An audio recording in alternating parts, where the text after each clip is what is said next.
Hello. Our topic for this lesson is clauses.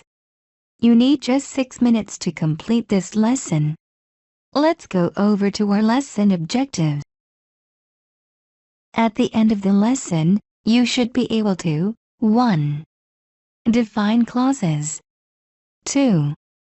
Identify the types of clauses and their uses in a sentence. 3. Identify the structure of clauses in a sentence. Let us go over to definition of clauses. Definition of clauses. Sentences are made up of clauses.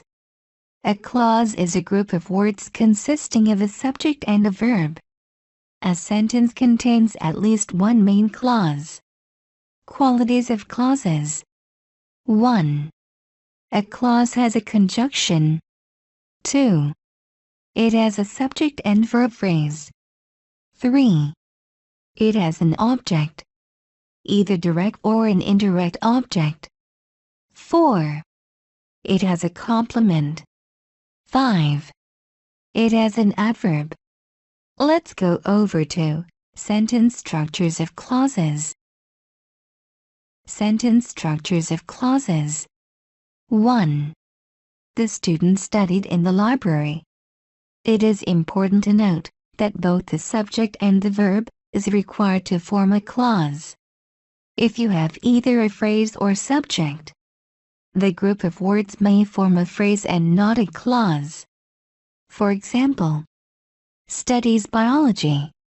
The group of words studies biology is not a clause because it does not have a subject. For the group of words to become a clause, you must be able to identify who studies biology. To change the phrase to a clause, we simply say, Jane studies biology. Let's go over to types of clauses. Types of clauses. There are 2 types of clauses. They include the following. 1. An independent clause, also called the main clause. 2. A dependent clause, also called the subordinate clause. An independent or main clause can stand alone and make sense. But a dependent or subordinate clause cannot make sense by itself. Dependent clause needs the independent or main clause to give it a full meaning. Let's go over to examples of clauses. Examples of clauses. 1. The hunter killed the snake as it was getting away. Main clause, the hunter killed the snake. Subordinate clause, as it was getting away. 2. The man works hard because he wants to feed his family. Main clause, the man works hard. Subordinate clause, because he wants to feed his family. 3. Take the medicine quickly if you feel feverish. Main clause, take the medicine quickly. Subordinate clause, if you feel feverish. Note, a main clause makes sense on its own. Let's go over to other examples of clauses. Examples of clauses. Note that a sentence can also begin with a subordinate clause. 1. As it was getting away, the hunter killed the snake. 2. Because he wants to feed his family, the man works hard. 3. If you feel feverish, take the medicine quickly. A sentence can start with a subordinate clause, but a subordinate clause cannot make a complete thought without the main clause.